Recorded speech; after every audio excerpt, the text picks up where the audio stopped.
തിരുവനന്തപുരം ആമിഴഞ്ചാൻ തോട്ടിൽ കാണാതായ ശുചീകരണ തൊഴിലാളിയെ ഇതുവരെ കണ്ടെത്താനായില്ല. ഫയർഫോഴ്സ് സ്കൂബ ടീമും NDRF സംഘവും നടത്തിയ തെരച്ചിൽ താൽക്കാലികമായി നിർത്തിവെച്ചു. അഴുക്കുചാലിലൂടെ ശക്തമായി വെള്ളം പമ്പ് ചെയ്ത് മാലിന്യം പുറന്തള്ളാനുള്ള ശ്രമവും വിജയിച്ചില്ല. തമ്പാനൂർ റെയിൽവേ സ്റ്റേഷനിൽ നിന്നിപ്പോൾ അഖിൽ ഷാ അൻസാറാണ് വിവരങ്ങളുമായി തത്സമയം ചേരുന്നത്. അഖിൽ ഷാ, ഇപ്പോൾ ഫയർഫോഴ്സ് താൽക്കാലികമായി ദൗത്യം നിർത്തിവെച്ചിരിക്കുകയാണല്ലോ. ഇനി നേവി സംഘത്തിലാണല്ലോ പ്രതീക്ഷ. അവർ എപ്പോഴെത്തും? ഇന്ന് തെരച്ചിൽ പ്രതീക്ഷിക്കാമോ?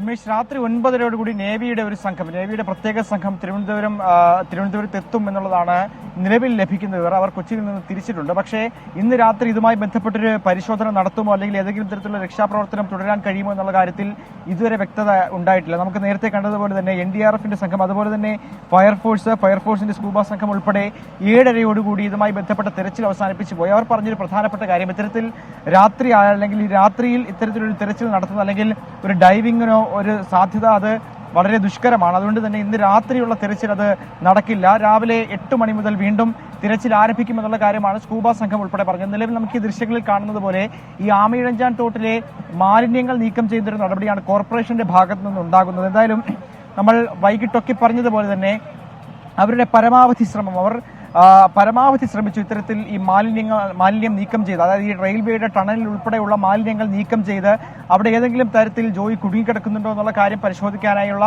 പരമാവധി ശ്രമവും അവർ നടത്തി. പക്ഷേ ഏറ്റവും വലിയ വെല്ലുവിളിയായി ഇപ്പോഴും തുടരുന്നത് ഈ മാറ്റം തോറും വീണ്ടും അടിഞ്ഞുകൂടുന്ന മാലിന്യങ്ങളാണ്. അത് ഈ നേരത്തെ ഇതുമായി ബന്ധപ്പെട്ടൊരു സ്കൂബ ഡൈവർ പറഞ്ഞ കാര്യം നമ്മൾ കേട്ടതാണ്. അതായത് അതിനുള്ളിലേക്ക് പോയാൽ അല്ലെങ്കിൽ വെള്ളം ഫ്ലഷ് ചെയ്ത്, അതായത് ഈ ടണലിലേക്ക് വെള്ളം ഫ്ലഷ് ചെയ്തിട്ട് പോലും ഇളകി വരാൻ കഴിയാത്തത്ര തോതിൽ മാലിന്യം അട്ടിക്കിടക്കുന്നു എന്നുള്ള കാര്യമാണ് നേരത്തെ ഒരു ഫയർഫോഴ്സ് ഉദ്യോഗസ്ഥനും അതുപോലെ തന്നെ സ്കൂബ സംഘത്തിലെ ആളുകൾ ഉൾപ്പെടെ പറഞ്ഞത്. ഇപ്പോൾ നമുക്ക് ഈ ദൃശ്യങ്ങളിൽ കാണുന്നത് പോലെ ആമിഴഞ്ചാൻ തോട്ടിലേക്ക് നോക്കിയാൽ കോരി മാറ്റും തോറും വീണ്ടും മാലിന്യം ഇങ്ങോട്ടേക്ക് വരുന്നൊരു കാഴ്ചയാണ്. അത് ഇന്നലെ നമ്മൾ ടൺ കണക്കിന് മാലിന്യമാണ് ഇവിടുന്ന് കോരി മാറ്റിയത്.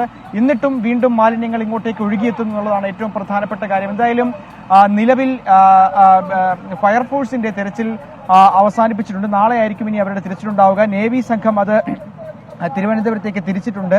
അവരിവിടെ എത്തിയതിനു ശേഷമാകും ഏത് തരത്തിലായിരിക്കണം അവരുടെ രക്ഷാദൌത്യം മുന്നോട്ട് കൊണ്ടുപോകേണ്ടതെന്നുള്ള കാര്യത്തിൽ തീരുമാനമുണ്ടാകുക. എങ്ങനെ ആയിരിക്കണം രക്ഷാപ്രവർത്തനം, അത് എപ്പോഴേക്കും ആരംഭിക്കണമെന്നുള്ള കാര്യങ്ങളൊക്കെ ഇനി അവർ വന്നതിന് ശേഷമാകും ഉണ്ടാവുക. എന്തായാലും ഇതുമായി ബന്ധപ്പെട്ട് റെയിൽവേയും അതുപോലെ തന്നെ കോർപ്പറേഷനും തമ്മിലുള്ള ആ ഒരു പോര് തുടരുകയാണ്. നമ്മൾ വൈകിട്ടൊക്കെ കണ്ടതാണ്. റെയിൽവേയിലെ ഡിവിഷണൽ മാനേജർ ഉൾപ്പെടെ പറഞ്ഞത് ഏതെങ്കിലും തരത്തിൽ റെയിൽവേയുമായി ഒരു പോരിനില്ല, അല്ലെങ്കിൽ അവരുമായി ഒരു തർക്കത്തിലില്ല, സഹകരിച്ച് തന്നെയാണ് പോകുന്നത്. നിലവിലും ഈ രക്ഷാപ്രവർത്തനം നടത്തുമ്പോഴും റെയിൽവേയും അതുപോലെ തന്നെ കോർപ്പറേഷനും സഹകരണത്തോടെയാണ് പോകുന്നതെന്നുള്ളതാണ് ഏറ്റവും ഒടുവിൽ അറിയിച്ചത്. അതോടൊപ്പം തന്നെ റെയിൽവേ ഉദ്യോഗസ്ഥർ പറയുന്ന മറ്റൊരു കാര്യം, ഇത്തരത്തിൽ മാലിന്യം നീക്കം ചെയ്യുന്നതുമായി ബന്ധപ്പെട്ട് കോർപ്പറേഷൻ ഒരു കത്ത് പോലും അയച്ചിട്ടില്ല എന്നുള്ളതായിരുന്നു ആദ്യം റെയിൽവേ അധികൃതർ വ്യക്തമാക്കിയത്. പക്ഷേ അല്പസമയം മുമ്പ് മേയർ ആര്യ രാജേന്ദ്രൻ ഇക്കാര്യത്തിൽ ഒരു പ്രതികരണവുമായി എത്തിയിരുന്നു. പലതവണ കത്തയച്ചിട്ടും ഇതുമായി ബന്ധപ്പെട്ട് ഏതെങ്കിലും തരത്തിലുള്ള പ്രതികരണമോ ഓർമ്മക്കുറിപ്പ് പോലും അയച്ചിരുന്നു. പക്ഷേ ഏതെങ്കിലും ഒരു പ്രതികരണം ഇവരുടെ ഭാഗത്തു നിന്നുണ്ടായില്ല എന്നുള്ളതാണ് മേയർ ആര്യ രാജേന്ദ്രൻ ഇതുമായി ബന്ധപ്പെട്ട് നൽകിയ